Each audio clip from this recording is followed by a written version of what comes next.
Welcome to Tangi History.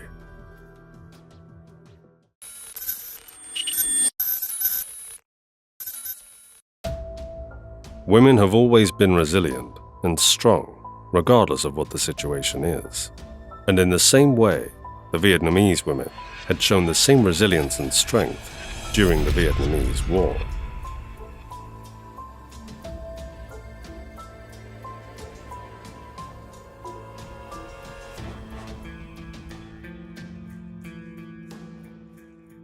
Some of them had also played crucial and terrifying roles.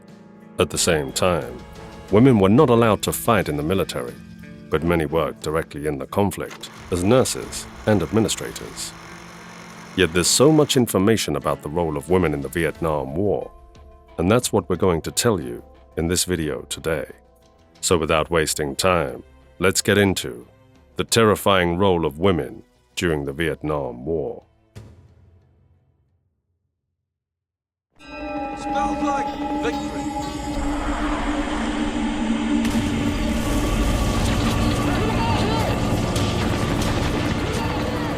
The Vietnam War was a lengthy, costly, and controversial battle pitting North Vietnam's communist government against South Vietnam and its main ally, the United States. The ongoing Cold War between the US and the USSR exacerbated the tension. The Vietnam War claimed the lives of nearly 3 million people, including over 58,000 Americans, with Vietnamese civilians accounting for more than half of those murdered. But when did the war actually start? The Vietnam War and active US involvement in the war began in 1954 through an ongoing conflict in the region, though an ongoing conflict in the region had stretched back several decades. After Ho's communist forces took power in the north, armed conflict between northern and southern armies continued until the Northern Viet Minh's decisive victory in the Battle of Dien Bien Phu in May 1954. The French loss of the battle ended almost a century of French colonial rule in Indochina. The ensuing treaty, signed in July 1954 at a Geneva meeting, divided Vietnam along the 17th parallel, which was 17 degrees north latitude, with Ho in power in the north and Bao in power in the south. This treaty also specified that nationwide reunification elections would be held in 1956. In 1955, however, the staunchly anti-communist politician Ngo Dinh Diem succeeded Emperor Bao as president of the government of the Republic of Vietnam, GVN, also known as South Vietnam at the time. With the Cold War spreading around the world, the United States stiffened its stance against any Soviet allies, and by 1955, President Dwight D. Eisenhower had vowed his unwavering support to Diem and South Vietnam. Diem's security forces used American military and CIA training and equipment to crack down on Viet Minh sympathizers in the South, whom he derisively referred to as Viet Cong, or Vietnamese Communist, capturing around 100,000 people, many of whom were brutally tortured and killed. The Viet Cong and other opponents of Diem's authoritarian administration began fighting back in 1957, attacking government officials and other targets, and by 1959, they were confronting the South Vietnamese army in firefights. By 1969, more than 500,000 American military men were stationed in Vietnam.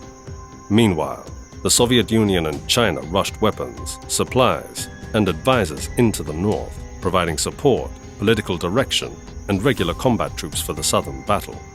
The expenditures and casualties of the expanding war became too much for the United States to handle, and combat units were withdrawn by 1973. President Gerald Ford ordered all U.S. troops and citizens out of the country. Permit the movement of refugees to the area of their choice.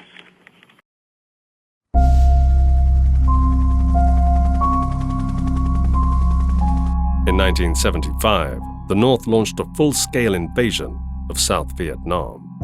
But there weren't only men in the war. During the Vietnam War, women served as troops, health workers, and journalists. Although there is limited official data on female Vietnam War veterans, the Vietnam Women's Memorial Foundation believes that around 11,000 military women were stationed in Vietnam during the fight. Almost all of them were volunteers, with 90% serving as military nurses, while women also worked as physicians, air traffic controllers, intelligence officers, clerks, and other roles in the United States Women's Army Corps, Navy, Air Force, and Marine Corps, as well as the Army Medical Specialist Corps. In addition to women in the armed forces, an unknown number of civilian women worked in Vietnam for the Red Cross, United Service Groups, USO, Catholic Relief Services, and other humanitarian groups, as well as foreign reporters for various news companies. The great majority of the military women who served in Vietnam were nurses. All were volunteers, and they ranged from recent college graduates in their early 20s to seasoned career women in their 40s. Members of the Army Nurse Corps arrived in Vietnam as early as 1956, when they were tasked with training the South Vietnamese in nursing skills. As the American military presence in South Vietnam increased beginning in the early 1960s, so did that of the Army Nurse Corps. From March 1962 to March 1973, when the last Army nurses left Vietnam, some 5,000 would serve in the conflict. 5 female Army nurses died over the course of the war, including 52-year-old Lieutenant Colonel Annie Ruth Graham, who served as a military nurse in both World War II and Korea before Vietnam, and suffered a stroke in August 1968, and First Lieutenant Sharon Ann Lane, who died from shrapnel wounds suffered in an attack on the hospital where she was working in June 1969. Lane was posthumously awarded the Vietnamese Gallantry Cross with Palm and the Bronze Star for heroism. Colonel Graham is one of 8 women whose names are listed on the Vietnam Veterans Memorial Wall, a monument designed by 21-year-old female college student Maya Lin. But did you know, in November 1993, the Vietnam Women's Memorial was dedicated at the Vietnam Memorial in Washington, D.C., in front of a crowd of some 25,000 people. The centerpiece of the memorial is a bronze statue by Glenna Goodacre. Initially, the U.S. Army rejected deploying women other than nurses to Vietnam. The Women's Army Corps, WAC, founded during World War II, established a presence in Vietnam in 1964, when General William Westmoreland requested that the Pentagon give a WAC officer and a non-commissioned officer to assist the South Vietnamese in training their own Women's Army Corps. WAC involvement in Vietnam peaked in 1970, with approximately 20 commanders and 130 enlisted women. WACs filled non-combat posts in U.S. Army headquarters in Saigon and other facilities in South Vietnam, and a number were decorated for their service.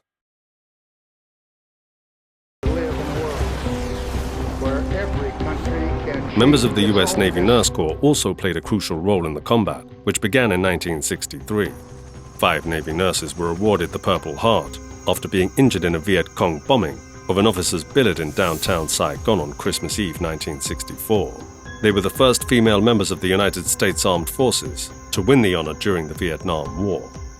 Aside from nurses, only 9 Navy women served in Vietnam, including Lieutenant Elizabeth G. Wiley, who began working in the Command Information Center on the staff of the Commander of Naval Forces in Saigon in June 1967, and Commander Elizabeth Barrett, who became the first female naval line officer to command in a combat zone in November 1972. Women also served as members of the U.S. Air Force Nurse Corps and the Women's Air Force, WAF, during the Vietnam conflict. Captain Mary Therese Clinker, one of the 8 military women killed in Vietnam, was the flight nurse on the U.S. Air Force C-5A Galaxy that crashed in April 1975 near Saigon. The plane had been on a mission for Operation Baby Lift, which placed Southeast Asian orphans with families in the United States. Some 138 people were killed in the crash, including many Vietnamese children and a number of female civilians working for U.S. government agencies. Clinker was posthumously awarded the Airman's Medal for Heroism and the Meritorious Service Medal. The U.S. Marine Corps had a more limited female presence in Vietnam, as until 1966, only 60 female Marines were permitted to serve overseas, with most of those stationed in Hawaii. From 1967 to 1973, a total of 28 enlisted Marine women and 8 officers served in Vietnam at various times. In addition to the American military women who served in Vietnam, an unknown number of female civilians volunteered to serve on Vietnamese soil throughout the fight. Many of them served for the American Red Cross, Army Special Services, United Service Organizations, USO, Peace Corps, and a variety of religious organizations, including Catholic Relief Services. Other American women went to Vietnam as foreign correspondents for news organizations, including Georgette Dickey Chappelle, a journalist for the National Observer, who was killed by a mine while on patrol with US Marines outside Chu Lai in November 1965. According to the Vietnam Women's Memorial Foundation, 59 female civilians were killed throughout the battle. So what are your thoughts on this? Let us know in the comments below. If you found this video informative, then hit that like button and subscribe to the channel. Thanks for watching, and we'll see you next time.